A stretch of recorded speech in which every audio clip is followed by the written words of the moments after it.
Hello everyone, welcome back to Neat Learning channel and today we will discuss about biotechnology principle and process. This is the 11th chapter of NCERT. जैसे कि मैंने पिछले video में discuss किया था कि आपके जेनेटिक इंजीनियरिंग में जो आप रिकॉम्बिनेंट डीएनए बनाते हैं उसमें कितने टोटल कितने 6 स्टेप थे जिसमें कि 3 स्टेप हमने क्लियर कर लिए थे। तो 3 स्टेप क्लियर करने के बाद हम आज 4th स्टेप के बारे में बात करेंगे, लेकिन उससे पहले कुछ इंपॉर्टेंट नोट्स हैं, ठीक है, उसके बारे में हम डिस्कस करेंगे। हार्मोन और वैक्सीन को कैसे आप न्यू प्रोडक्ट में बना दें, ठीक है, और मार्केट में बना के कैसे आप मार्केट में सेल करते हैं, ठीक है। तो हम आज डिस्कस करेंगे कि कैसे आप न्यू जीन को बनाते हैं, ठीक है। तो जैसे हमने ले लिया, जैसे हमने एक साइड क्या ले लिया, माउस ले लिया, ठीक है। माउस से आपने क्या ले लिया, माउस के जब आपने उसको ब्रेक किया माउस को, ठीक है, तो क्या होता है उससे पैनक्रियाज ग्लैंड निकाला, ठीक है। पैनक्रियाज में जो बीटा सेल प्रेजेंट होती है, बीटा सेल से आपने क्या लिया, न्यूक्लियस, ठीक है। बीटा सेल से क्या निकाला, न्यूक्लियस को, ठीक है। अब न्यूक्लियस में क्या प्रेजेंट होते हैं, डीएनए, ठीक है, क्या प्रेजेंट होता है, डीएनए, ओके। फिर उसके बाद जब डीएनए हमें मिल गया है तो डीएनए को किससे ब्रेक करेंगे, with the help of restriction enzyme, ठीक है। किसके हेल्प से, रेस्ट्रिक्शन एंजाइम से। जब हम डीएनए के ऊपर डालते हैं, ठीक है, एज अ ड्रॉप, तो क्या होता है, जो डीएनए होता है वो फ्रैगमेंट्स में ब्रेक हो जाता है, ठीक है, फ्रैगमेंट्स हो जाते हैं उसके, ठीक है। अब एक साइड हमने तो माउस ले लिया, ठीक है, दूसरी साइड हमने क्या लिया, बैक्टीरिया, ठीक है। अब बैक्टीरिया लिया है तो उसमें क्या प्रेजेंट होगा, प्लाज्मिड, ठीक है, जो कि सर्कुलर स्ट्रक्चर होता है और सेल्फ रेप्लिकेशन उसमें प्रेजेंट होता है, ठीक है। तो क्या होता है, प्लाज्मिड मैंने ले लिया, अब उसको भी मैं ब्रेक करूंगी with the help of restriction enzyme, ठीक है। तो जब हम रेस्ट्रिक्शन एंजाइम की हेल्प से उस प्लाज्मिड को ब्रेक कर देते हैं तो क्या हो जाता है, कुछ स्मॉल पार्ट जो होता है वो रिमूव हो जाता है, किससे, प्लाज्मिड से, ठीक है। अब जो आपने माउस के जो डीएनए से आपने मतलब जो डीएनए का फ्रैगमेंट्स थे, ठीक है, किसके, माउस के, तो आप क्या करेंगे, उसी प्लाज्मिड से अटैच कर देंगे with the help of ligase enzyme, ठीक है। क्या करेंगे, with the help of ligase enzyme से क्या करेंगे, ज्वाइन कर देंगे, ठीक है, प्लाज्मिड को डीएनए फ्रैगमेंट्स में, ठीक है। उसके बाद देखिए, transfer plasmid with the insulin gene to host. तो आप क्या करेंगे, ये जो न्यू जीन बना है, जो आप न्यू इंसुलिन बना है, ठीक है, इस प्रोडक्ट को क्या बोला गया है, इंसुलिन, ठीक है। तो अब ये जो इंसुलिन बना हुआ है तो इसे किसमें, अपने होस्ट में ट्रांसफर करेंगे, ठीक है। क्या करेंगे, होस्ट में ट्रांसफर करेंगे। अब जब ये देखिए सेल्स में हमने ट्रांसफर कर दिया तो क्या करेगा, ये रेप्लिकेट करेगा, ठीक है, क्या करेगा, रेप्लिकेट करेगा। देन क्या करेंगे, फिर क्या हुआ है, insulin are covered in a bottle, ठीक है। जब उसमें कई कई सारे पार्ट में एक्सट्रैक्ट हो जाएगा, मतलब कई सारे जो है वो मल्टीपल मल्टीपल कॉपीज जब बन जाएंगी इंसुलिन की, तो क्या करेंगे, मैं उस होस्ट से जो आपने प्रोडक्ट बनाया है उसे क्या करेंगे, निकाल लेंगे, ठीक है, एक्सट्रैक्ट कर लेंगे। तो जब एक्सट्रैक्ट कर लेंगे तो उसे क्या कर सकते हैं आप, जब इंसुलिन आपने बना लिया, उसे एक्सट्रैक्ट कर लिया होस्ट से, तो क्या कर सकते हैं, उसे आप बॉटल में कवर करके रख सकते हैं, ठीक है। तो क्या लिखा हुआ है, insulin are covered in bottle, ठीक है, तो बॉटल में आप कवर करके रख सकते हैं। फिर सप्लाई इन मार्केट, तो आप इस तरीके से आप जब वो प्रोडक्ट आपने बॉटल्स में कवर कर लिया है तो क्या करेंगे, आप उसका सप्लाई भी कर सकते हैं, कहाँ पर, मार्केट में, ठीक है। तो इस तरीके से किसी भी इंसुलिन या वैक्सीन को या फिर एंजाइम एंड हार्मोन्स को आप बना सकते हैं और क्या कर सकते हैं, मार्केट में सप्लाई कर सकते हैं, ठीक है, जिससे और लोगों की हेल्प हो सके, ठीक है। अब हम कुछ इंपॉर्टेंट चीज डिस्कस करेंगे जिसमें लिखा हुआ है कि how to pure DNA obtain. जैसे कि हम अब डीएनए निकाल रहे थे, ठीक है, किसी भी ऑर्गेनिज्म से अगर हम डीएनए निकालेंगे तो कैसे हम प्योर डीएनए को फाइंड कर पाएंगे, ठीक है। तो उसके बारे में जानेंगे। तो जैसे सबसे पहला स्ट्रक्चर लिखा हुआ है, स्ट्रक्चर बना हुआ है जिसमें कि जो डीएनए होता है उसमें क्या क्या प्रेजेंट होता है, हिस्टोन प्रोटीन भी प्रेजेंट होती है और आरएनए भी प्रेजेंट होता है, ठीक है। क्या क्या प्रेजेंट होता है, हिस्टोन प्रोटीन भी प्रेजेंट होता है और आरएनए। जब इन दोनों का मिक्सअप होता है तो आपका क्या बन जाता है, डीएनए, ठीक है, क्या बन जाता है, डीएनए, ठीक है। अब हमें प्योर डीएनए चाहिए जिसमें कि हिस्टोन भी ना हो और ना ही आरएनए हो, ठीक है। तो इसमें सबसे पहले हम देखते हैं कि अगर हमें आरएनए रिमूव करना है तो क्या करेंगे, ठीक है। तो एक साइड लिखा हुआ remove RNA from DNA with the help of ribonuclease. तो जब आप इस पूरे स्ट्रक्चर में क्या करेंगे, राइबोन्यूक्लियस एंजाइम को डालेंगे तो क्या होगा, आरएनए जो है वो रिमूव हो जाएगा, ठीक है, किससे, डीएनए के स्ट्रक्चर से, ठीक है।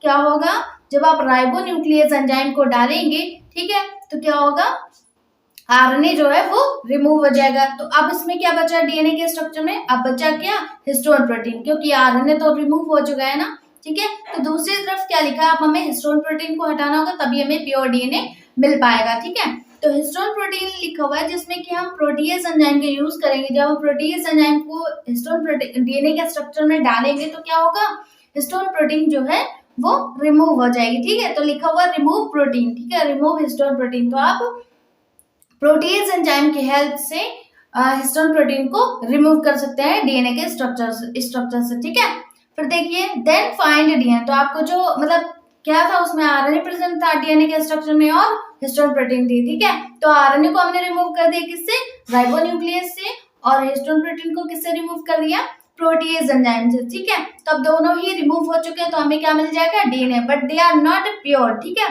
वाई, तो but some impurity are present in DNA. ठीक है, so use colour reaction method या फिर DNA taken a chilled ethanol then DNA are precipitate. या तो आप किसी मतलब जो डीएनए आपको मिल गया है तो वो प्योर तो होता नहीं है। ठीक है, अब उसे हमें प्योरिटी चाहिए, मतलब प्योर अगर बनाना है तो उसे हमें और भी कुछ करना पड़ेगा, जैसे कि कलर रिएक्शन का आप यूज कर सकते हैं। ठीक है, किसका, कलर रिएक्शन का, जो कि मैंने अपने थर्ड वीडियो में पढ़ाया हुआ है। ठीक है, तो कलर रिएक्शन का आप यूज करके जो डीएनए है उसे प्योर कर सकते हैं। ठीक है, या फिर आप ऐसा भी कर सकते हैं कि डीएनए टेक इन चिल्ड एथेनॉल, जब हम डीएनए को चिल्ड एथेनॉल में डालते हैं तो क्या हो जाता है, डीएनए जो होता है वो प्रेसिपिटेट हो जाता है। क्या होता है, डीएनए जो है वो प्रेसिपिटेट हो जाता है, तो आप इजिली उससे क्या कर सकते हैं, निकाल सकते हैं। ठीक है, एक्सट्रैक्ट करते हैं। ठीक है, किससे, चिल्ड एथेनॉल से। ठीक है, तो लिखा हुआ फाइनली फाइंड प्योर डीएनए। जब इन दोनों प्रोसेस में से कोई भी एक प्रोसेस का यूज कर लेते हैं तो आपको क्या मिल जाता है,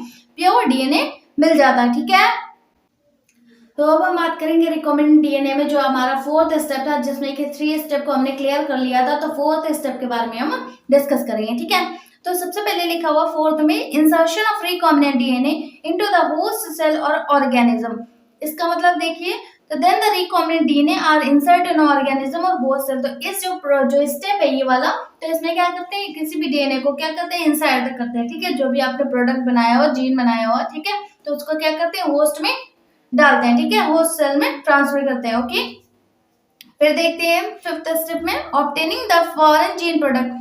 तो जो आपको जीन प्रोडक्ट जो मिलता है, जो मतलब जब आप होस्ट सेल में डाल चुके हैं तो वो क्या होगा, रेप्लिकेट करेगा, जिसके कारण हमें जीन प्रोडक्ट मिल जाएगा। ठीक है, तो उसको जीन प्रोडक्ट को जब आप ऑब्टेन करेंगे तो किसकी हेल्प से, बायोरिएक्टर। ठीक है, किसकी हेल्प से, बायोरिएक्टर। अब हम बायोरिएक्टर के बारे में जान लेते हैं कि बायोरिएक्टर क्या होता है। ठीक है, only of the most commonly used bioreactor is a steering type. तो जो स्टायरिंग टाइप एक जो बायोरिएक्टर का नाम है, ठीक है, तो क्या है वो, स्टायरिंग टाइप। तो स्टायरिंग टाइप बायोरिएक्टर का आप यूज करते हैं किसी भी जीन प्रोडक्ट को ऑब्टेन करने में। ठीक है, अब देखते हैं बायोरिएक्टर में क्या क्या इंपॉर्टेंस होती है, मतलब उसका स्ट्रक्चर कैसा होता है। तो सिलेंड्रिकल होता है and curve based, mixing of the reactor content become easily. तो कोई भी मतलब जैसे आप जीन को डाल रहे हैं या फिर और भी सब्सटेंस डाल रहे हैं तो क्या होगा, ये मिक्सिंग करने में हेल्पफुल होता है। ठीक है, अब देखिए next point, provided movement even mixing availability through out the bioreactor.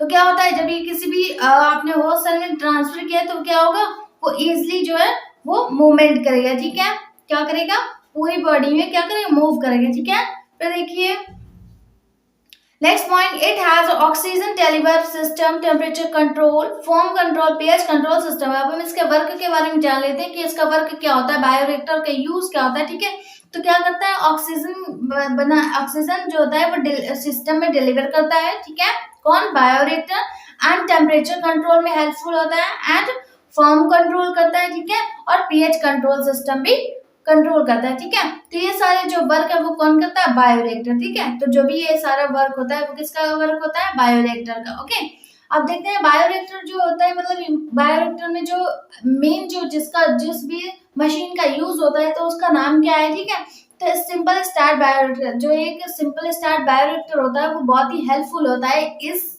Work के लिए। ठीक है, किसी भी जीन प्रोडक्ट को ऑब्टेन करने के लिए जो सिंपल स्टार्ट बायोरिएक्टर होता है वो बहुत ही हेल्पफुल होता है। ठीक है, मतलब ज्यादा टाइम में वर्क कर पाता है। ठीक है, तो bioreactor help in increase product gene. तो ये जो बायोरिएक्टर होता है उसका वर्क क्या होता है, जीन प्रोडक्ट को इंक्रीज करना। ठीक है, क्या वर्क होता है, जीन प्रोडक्ट को इंक्रीज करना, ठीक है। यूजिंग एनिमल माइक्रो ऑर्गेनिज्म, तो ये एनिमल और माइक्रो ऑर्गेनिज्म का यूज करना पड़ता है, ठीक है। नेक्स्ट पॉइंट देखिए, obtain any product with the help of bioreactor, they have not changement in this product। जब आप किसी भी प्रोडक्ट को बना लेते हैं, ठीक है, तो उसमें कोई भी चेंजमेंट नहीं कर सकते फिर, ठीक है। क्या होगा, जब आप बायोरिएक्टर में कोई भी प्रोडक्ट का फॉर्मेशन कर लेते हैं तो क्या होगा, अब उसमें अगर आप कोई चाहें कि कोई चेंजमेंट कर सकते हैं तो नहीं हो सकता, ठीक है। तो इसमें कोई भी प्रोडक्ट बनाने के बाद उसमें कोई चेंजमेंट नहीं करा जा सकता, ठीक है। तो अब एग्जांपल देखिए कि temperature, pH, vitamins and oxygen and salt, जब ये सारे प्रोडक्ट जो होते हैं इनमें जब इनमें बना लिया जाता है तो इन सारी चीजों में चेंजमेंट नहीं किया जा सकता। जैसे आपने कोई भी प्रोडक्ट बनाया, ठीक है, तो उसके अगर टेम्परेचर को आप चेंजमेंट करना चाहें तो वो नहीं कर सकते, पीएच चेंज करना चाहे तो वो भी नहीं हो सकता, ठीक है। Vitamin and oxygen and salt को चेंज करना चाहे तो वो भी नहीं हो सकता, ठीक है। तो उसको कंट्रोल करने का वर्क कौन करता है, बायोरिएक्टर, ठीक है। नेक्स्ट हम स्टेप की बात करते हैं डाउनस्ट्रीम प्रोसेस की, ठीक है। किसकी बात करेंगे, डाउनस्ट्रीम प्रोसेसिंग की। पहले हम बायोरिएक्टर का जो स्ट्रक्चर है उसके बारे में देख लेते हैं। तो ये जो स्ट्रक्चर होता है वो कैसा होता है, देखिए इसमें एक कई सारे इसमें लीफ लैब टाइप स्ट्रक्चर बना हुआ है, जिसमें कि ऑक्सीजन जो होता है जब ये स्टार्ट होता है, ठीक है, तो क्या होता है, ऑक्सीजन जो होता है ऊपर बबल्स के टाइप में दिखती है, ठीक है। क्या होता है, बबल्स के फॉर्म में ऑक्सीजन जो है वो दिखाई देती है, ठीक है। तो ये हो गया स्ट्रक्चर किसका, बायोरिएक्टर का, ओके।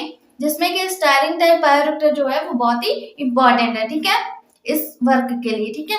नेक्स्ट हम स्टेप की बात करते हैं डाउनस्ट्रीम प्रोसेसिंग की। तो इसमें देखते हैं क्या होता है।